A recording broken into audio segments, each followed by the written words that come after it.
जय जगन्नाथ समस्तंकर जानिबा कथाटी आम गृहर मुख्य अंश होउछन्ति आमर भगवान आमर देवता जहाँ को सदा सर्वदा प्रार्थना करिथाउ डाकी थाउ। तो गृहर ऐशान्य कोण रे आमे ठाकुर घरटीए करिथाउ। जानिबार कथा होउछि कोन ठाकुर घरे किछि व्यक्ति मृत व्यक्तिंकर फोटो को रखी मध्य पूजा अर्चना करती।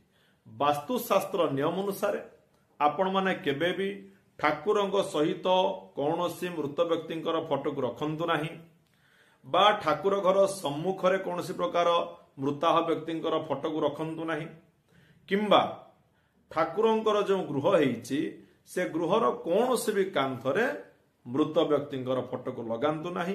एहा आपणक परिवार पय क्षतिकारक एवं एहा वास्तु शास्त्रर नियम विरोधी।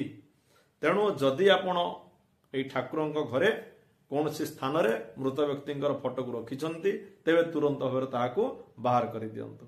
विदाय दियंतु। जय जगन्नाथ।